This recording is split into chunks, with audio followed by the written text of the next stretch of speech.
Top quality और consistent performance के लिए सिर्फ सिल्वर पंप नाम याद रखना। तो ये देखिए ईरानी परमाणु ठिकानों पर IAEA क्या कह रहा है। ईरानी परमाणु ठिकाने अभी बेहतर स्थिति में हैं। ईरानी परमाणु ठिकाने ठीक से काम कर रहे हैं। ईरानी परमाणु प्लांट न्यूक्लियर हथियार नहीं बना रहे हैं। ये IAEA का बहुत बड़ा बयान है। हमारे पास परमाणु हथियार बनाने के कोई सबूत नहीं है, ये IAEA ने कहा है। पहले कहा था नतांज परमाणु साइट से रेडिएशन की बात, पहले कहा था नतांज फोर्डो के सेंट्रीफ्यूज पर इसका असर पड़ा है, लेकिन अब IAEA ने इन प्लांट्स की पड़ताल के बाद साफ तौर पर ईरान को दे दी है क्लीन चिट। तो ईरान के तमाम एयर डिफेंस को खत्म करने के बाद इजराइल के हौसले बुलंद हैं और इजरायली पायलट बिना किसी डर के ईरान के आसमान में आकर बमबारी कर रहे हैं। ईरान की राजधानी तेहरान टॉप टारगेट पर है और अब ऐसे हमले किए जा रहे हैं ताकि पूरी राजधानी ही खंडहर में तब्दील हो जाए।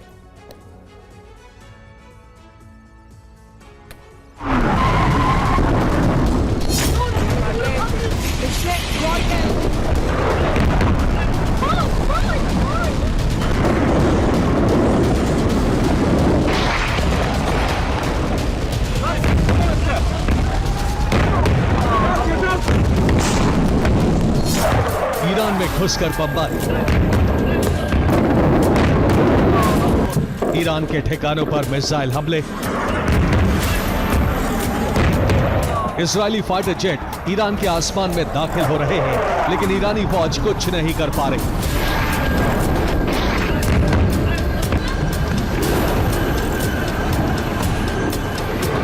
एयर स्पेस में घुसकर विमान बमबारी कर रहे हैं, लेकिन ईरान के एयर डिफेंस खामोश है।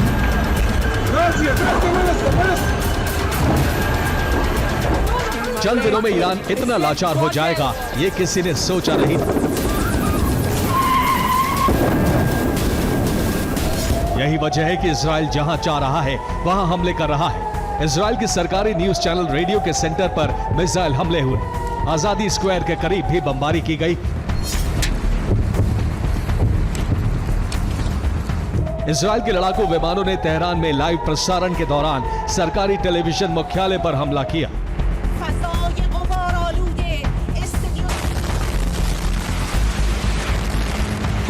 इस हमले का वीडियो भी सामने आया है, जिसमें लाइव प्रसारण के दौरान जबरदस्त धमाके से महिला एंकर दहल जाती है।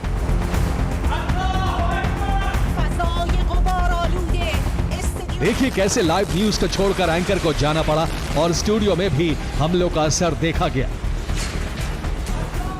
कैमरे पर धूल और धुएं का गुबार नजर आता है। इजराइल ने हमले से पहले ही ऐलान कर दिया था कि ईरान में अब सरकारी न्यूज चैनल और रेडियो को नहीं चलने दिया जाएगा। इस चेतावनी के बावजूद ईरान कुछ नहीं कर सका।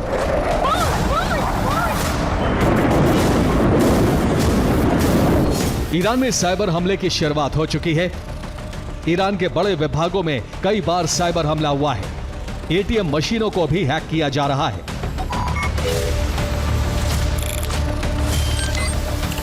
लेबनान में जिस तरह से पेजर धमाके हुए थे, वैसा ही डर अब ईरान में है। एक दिन पहले कई कार में धमाके हुए। अब ईरान के सरकारी और सैन्य अफसरों को फौरन मोबाइल फोन से दूरी बनाने का आदेश जारी किया गया है। रिपोर्ट के मुताबिक IRIB बिल्डिंग पर कई मिसाइलें गिरी, लेकिन एक वीडियो ये भी है जिसमें एंकर सहर इमामी वापस लाइव प्रसारण पर आ गई। रिपोर्ट के मुताबिक ये दूसरे स्टूडियो का वीडियो है जिसमें सहर इनामी गेस्ट की हैसियत से पहुंची थी।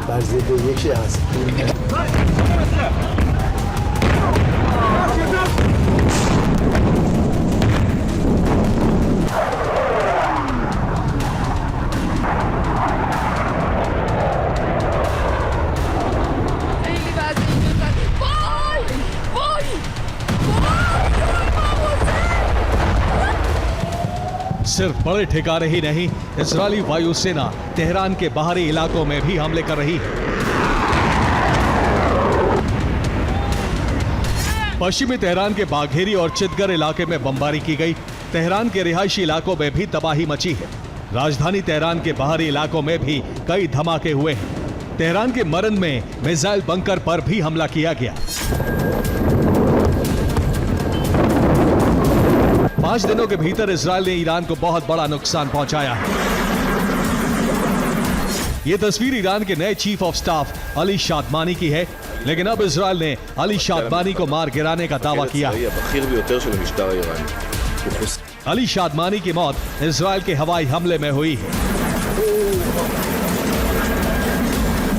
अली शादमानी ईरान के सर्वोच्च नेता अयतुल्लाह अली खामनेई के सबसे करीबी सैन्य सलाहकारों में से एक माने जाते थे। शादमानी ईरानी सेना की इमरजेंसी कमांड के चीफ थे। शादमानी war time chief of staff थे। गुलाम अली राशिद की जगह शादमानी को IRGC की कमान दी गई थी। इजरायल ने धमकी दी है कि ईरान जिसे भी सेना प्रमुख के तौर पर नियुक्त करेगा उसे खत्म कर दिया जाएगा।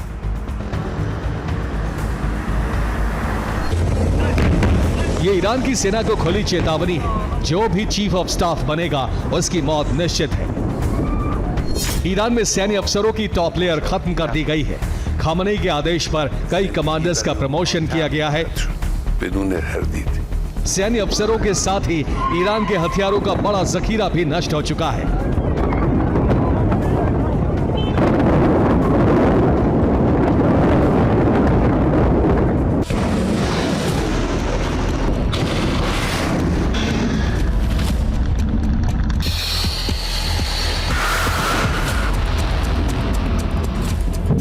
तेहरान के अलावा करीब 1 दर्जन शहरों पर हमले हुए। इतना तो तय हो गया है कि ईरान के पास एयर डिफेंस की भारी कमी है और इसीलिए ईरान तबाही रोक तो नहीं सकता, बदले में इजरायल में बड़ा विध्वंस जरूर मचा सकता है।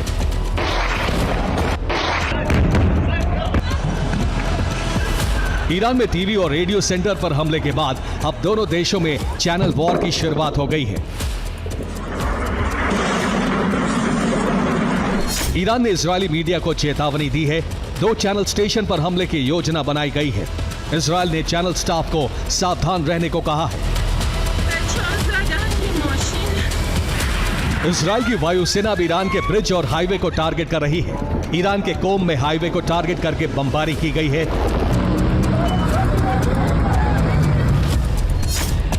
इजरायल ने मिसाइल से लदे ट्रक को टारगेट किया। इजरायल के हमले में ईरान का ट्रक पूरी तरह नष्ट हो गया। सावे और तेहरान को जोड़ने वाले हाईवे पर भी हमला हुआ है। ईरान की मिसाइलों को नष्ट करने के साथ ही 2 F-14 फाइटर जेट को निशाना बनाया गया है। तेहरान के एयरपोर्ट पर बमबारी की गई। हमले में ईरान के 2 फाइटर जेट नष्ट हो गए। दोनों जेट इजरायली जेट का पीछा करने वाले थे। एयर डिफेंस खत्म होने के बाद ईरान ने फाइटर जेट से इजरायली विमानों पर हमले का प्लान तैयार किया था, लेकिन ईरान की योजना को नाकाम कर दिया गया है। माना जा रहा है कि ईरान की वायुसेना के पास बेहद पुराने जेट हैं, जिसकी वजह से इजरायल के सामने ईरान कमजोर साबित हो रहा है। Bureau report, TV9 Bharat.